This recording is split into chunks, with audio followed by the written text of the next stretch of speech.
Part 1, Arrival Feast. Part 1, Segment 1, The Helicopter and the Feast. The helicopter dropped through the fog like a needle into old flesh. The pilot said nothing. The blades beat a rhythm too slow for the cold, a metallic pulse that made Finn's teeth ache. He watched the island emerge beneath him, a lump of black basalt cradled in the grey sea, stitched with frost. Beyond the surf, a broken harbor crouched against the wind, the ruins of concrete bunkers and stone crofts leaning together like drunks. The name on the map was Herta. But in his memory, or what he believed was memory, it had another name. Something older, half-swallowed by Gaelic consonants, meaning the place that eats its own. He told himself it was just a story. A superstition from when the villagers left in 1930, the last of them carried away by a ship bound for the mainland. Yet the island hadn't died. He could see lights moving through the fog, dim yellow halos that wobbled and swayed like lanterns. 30, maybe more. The pilot said over the headset, "No pickup till New Year's Eve. Weather window closes tomorrow. You understand?" Finn nodded, though his stomach had already dropped. The air smelled like rusted seawater and burnt sugar. He stepped off onto the helipad, little more than a plank square lashed to rock, and felt the island tremble beneath him. The helicopter rose, scattering spray, and vanished into the white. Silence folded over him. Then, faintly, music. Not from speakers, there was no signal here, but from the cliffs themselves, as if the stone were humming. The tune had the lilting sorrow of a Gaelic hymn but carried something underneath, a wet, throbbing undertone like meat sizzling. Finn adjusted the strap on his duffel and followed the path down toward the village. The houses stood in two crooked rows facing the sea. New paint gleamed wetly on the stones, garish shades of teal and mustard that looked applied by unsteady hands. Every window was curtained. Every chimney breathed smoke. He hadn't expected that. At the end of the lane, a figure waited. She wore a white chef's hat, its point bent backward by the wind. The apron over her dress was spotless despite the mud. Her hair, pale wheat, nearly silver, was tucked into a braid, and when she smiled, the world seemed to tilt. Her eyes were a deep, unnatural blue. "Finlay MacLeod," she said, as though greeting a long-lost friend. "You made it home." The word home snagged something in him. He'd been 6 when his family left the islands, taken to the mainland after the fisheries closed. The boy he'd been had died somewhere between those years and Helmand province. Still, he nodded. "You must be Morphin." She nodded once. The motion was delicate, bird-like. "Dr. Reed told me you'd come. He's preparing the feast. We don't often get soldiers back here." "I'm not," he began, then stopped. The air smelled of roasted fat. Morphin gestured for him to follow. "Come, before the light goes. We don't start the feast without all 31. The beach lay below the ruined church. A bonfire burned in the sand, the smoke carried sideways by the wind. The villagers gathered around it, 30 bodies wrapped in wool and oilskin, their faces wrung in the firelight, swollen somehow, their skin reflecting orange where it should have absorbed it. Finn counted. 30. With him, 31. Dr. Hamish Reed emerged from the shadows like a bear. His coat was streaked with grease, his spectacles fogged by the heat. He carried a knife in one hand and a lamb by its hind legs in the other. "Welcome home, lad," the doctor said. His voice rasped through the wind. "You'll eat with us tonight. You'll remember what we are." Finn almost asked what that meant. But the villagers began to sing, and his mouth went dry. The song was in Gaelic, the words too old to translate. The melody rose and fell in strange intervals. As they sang, Morphin knelt beside the fire and took the lamb from Reed. Its eyes were open, glassy. She touched the blade to its throat and looked up at Finn. "Do you remember this part?" she asked. He didn't. She cut. The blood came out in a long, thin ribbon, steaming in the cold air. It splashed across the sand and spread, pooling between their boots. The villagers stopped singing. All 30 turned toward the shape it formed, a circle with one slit at the top. A crude face, grinning. Then, slowly, one of the lines began to blink. Finn stepped back. Morphin wiped her hands on her apron, unbothered. The winking chef thanks you, soldier. You brought him meat from the mainland. I don't understand. You will. The bonfire popped. Fat dripped into the flames, releasing a wave of scent so rich it made his stomach twist. Someone handed him a skewer, roasted flesh, glistening, sweet-smelling. He bit before he could stop himself. It tasted like childhood. Like something his brother once made on a camping trip, just before. He froze. Where's Wary? Morphin tilted her head. The missing boy. You'll find him. You always do. Her smile didn't reach her eyes. For a heartbeat, Finn thought he saw movement under the skin of her forehead, a flicker, like something winking. Later, alone in the cottage they'd assigned him, Finn tried to wash the taste from his mouth. The tap water came out pink. Not rusty, fresh. He spat into the sink. The drain groaned. The pipes below seemed to breathe. He sat on the bed, listening to the sea batter the rocks. Every gust sounded like the whir of helicopter blades, distant and dying. The lamp flickered. He took out the photo of Wary, age 13, smiling, freckles dusting his nose. The picture had been taken weeks before the boy vanished. They'd said he'd drowned. That no body was ever found. But Finn remembered the phone call. The static on the line. The voice whispering through it, "Don't come back here. They are still hungry." He hadn't believed it then. He believed it now. A knock came at the door. Soft. Rhythmic. He opened it to fog. No one stood there, only a shape at the edge of the light. Small. Pale. A child. Her eyes were gone, the sockets smooth and clean. Something glistened inside them, raw and red. She smiled, teeth pink. "Don't be afraid, Mr. Finn," she said in a voice too calm. "Mum says you'll help feed her soon." Before he could move, she pressed something into his hand, a piece of wet cloth. It was warm. He looked down. Skin. Human, by the feel. By the time he looked up, she was gone. He dropped the thing on the floor.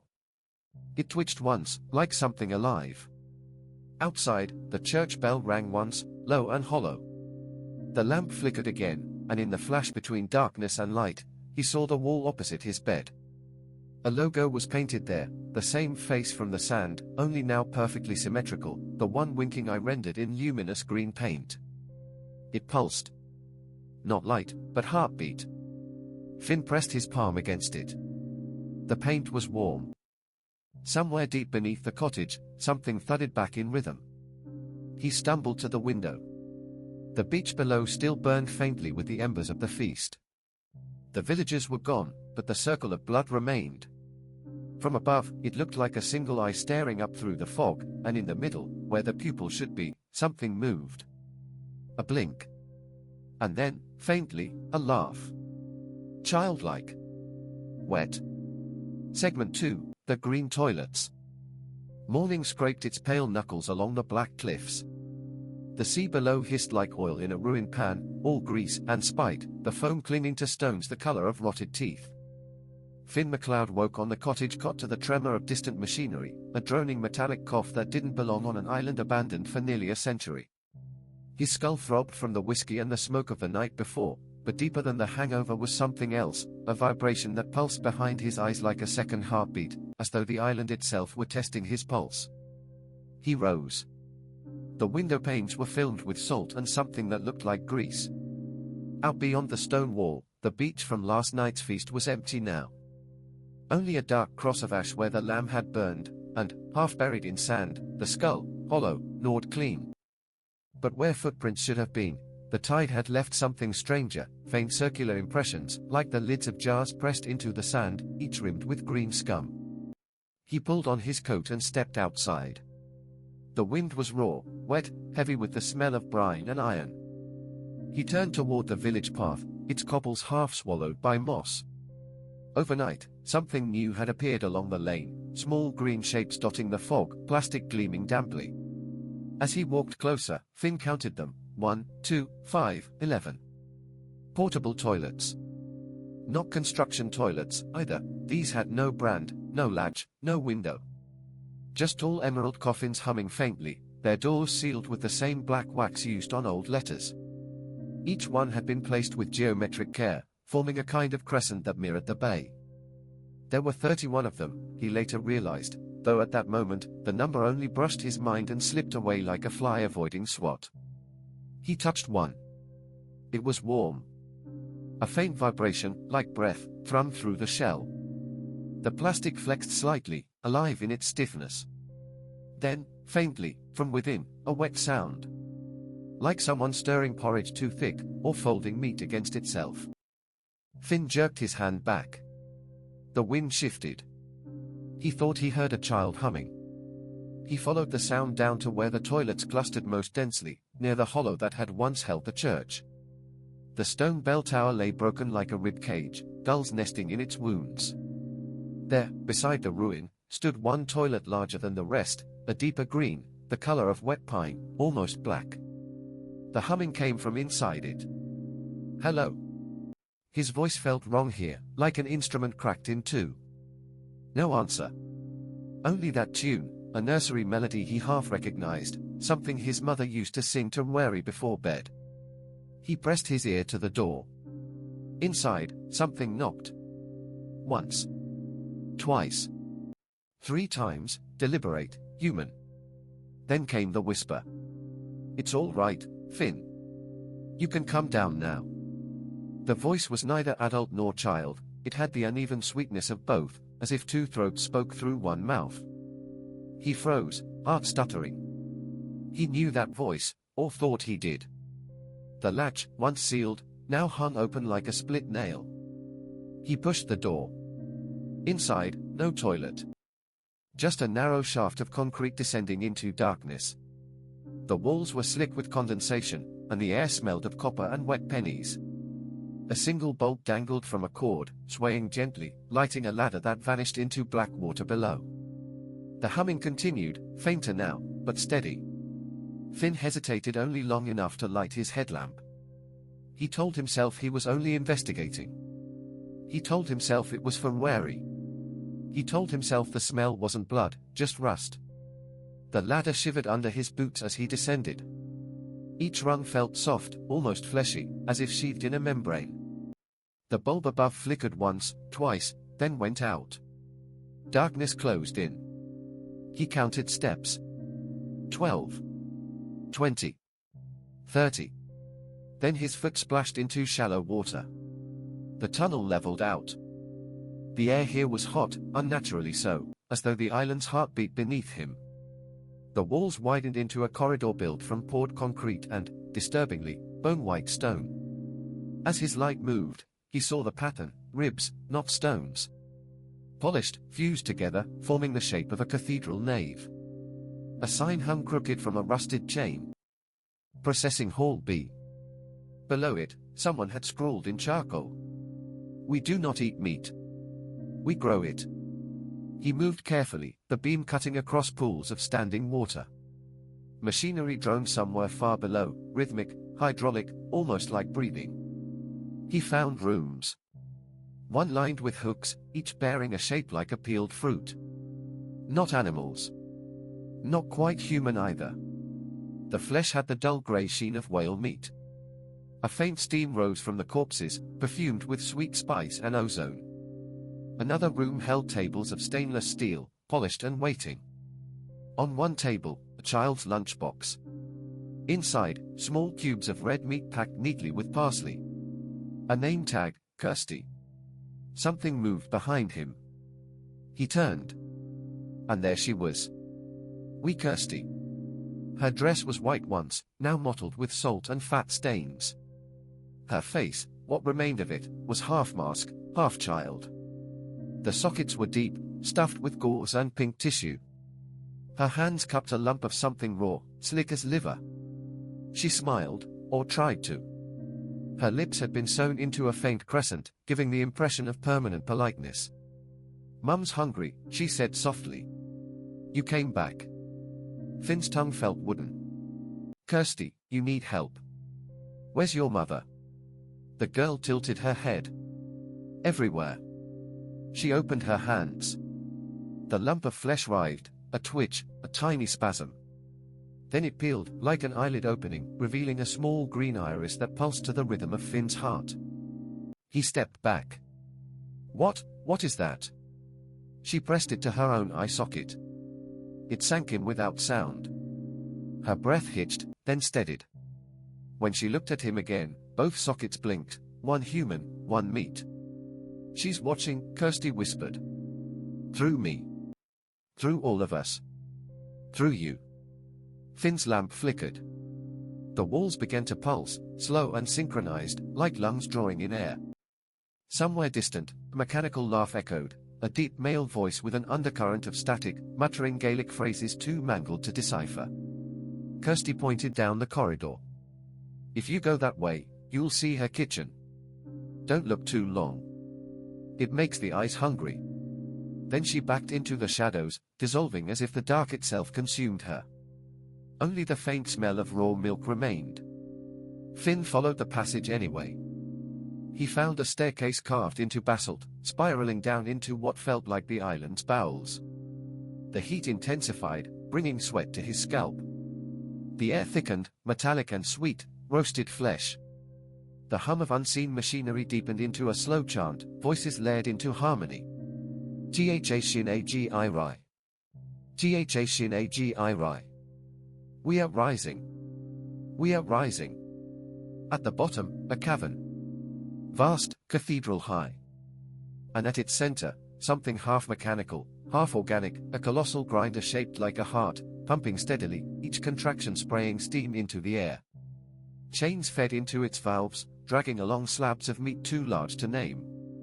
The floor was slick with what looked like broth. And in the middle of it all, cast into the glow of red lamps, hung a mural. Painted in blood, ash, and oil. The winking chef. The hamburger face smiled benignly, its eye half shut, and from the corner of that smile stretched tendrils, into the ceiling, into the walls, into the pipes themselves. As Finn stared, the mural pulsed once. The eye opened.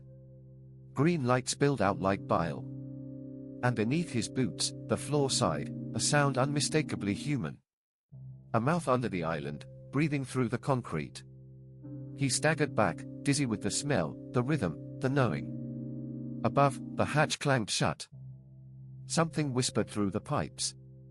Welcome back, wary. Segment 3, The Butcher's Sermon. When Finn came to, the world had the stillness of a photograph taken too late. Light, amber, trembling, dripped across the ceiling in long filaments, like fat cooling on broth. He lay on a cot of old army webbing, his hands strapped lightly, not in cruelty but in ceremony. The air smelled of antiseptic and smoked lamb. Somewhere, unseen, a metronome clicked, a slow, patient beat. His throat felt raw. He tried to speak. Only a rasp came. Ah, said a voice nearby, smooth as oiled steel. The pilgrim wakes. Dr. Hamish Reed emerged from the half-light like a statue given movement. His lab coat was spotless, beneath it, a butcher's apron glistened with the faint sheen of resin. His head was shaven to silver stubble, his eyes small and kind, the kind of kindness that never had to prove itself because it had outlived doubt. You fell, Reed said. Or rather, you were received. The island does that to newcomers. It pulls them through its throat. You're lucky it didn't chew. Finn's mouth worked. Where am I? Infirmary, said Reed. Or chapel, depending on your appetite for theology. He moved around the room, adjusting drips, polishing a bone saw whose edge caught candlelight like scripture. The walls were lined with medical diagrams, except these showed no recognizable anatomy. Each chart was a cross between human musculature and topographic map, hills where thighs should be, rivers through veins, settlements marked along arteries. Finn struggled to sit. The restraints gave slightly. The tunnels. The child. Reed raised a hand. Kirsty is one of the earliest cultivars. Poor thing. Her mother was impatient, tried to harvest her too soon. He sighed, genuinely regretful. Still, she serves. We all do. He turned then, face framed by the slow dance of candlelight. You saw the abattoir, didn't you? The heart below. Most men faint before they reach the grinder's door. You, however, kept walking. That's good. Faith prefers the stubborn. Finn felt his pulse hammer. You call that faith? What else? Reed smiled, showing teeth small and white as seeds. We are the inheritors of hunger, Mr. MacLeod. The rest of the world fled starvation by pretending to forget it. We embraced it, and the island rewarded us. It taught us how to recycle our devotion. He walked closer, the faint hiss of sterilized boots on stone. Tell me, did you taste the air down there? Metallic, yes? That's hemoglobin vapor. Proof of life still moving through the system. We do not kill. We coax. We culture. Reed leaned close enough that Finn could smell the faint tallow on his breath. The body is merely a field. The mind, fertilizer. We plant guilt and we harvest meat. Finn stared. You're insane. The doctor chuckled softly. No, soldier. Just ahead of schedule. Reed drew back, lighting a pipe with a surgical torch. Do you know the story of this island? St. Kilda, they called it. Abandoned in 1930. They say the last 36 were taken by boat to the mainland. But that's not true. They were taken inward. The Feast of the Returning began that year.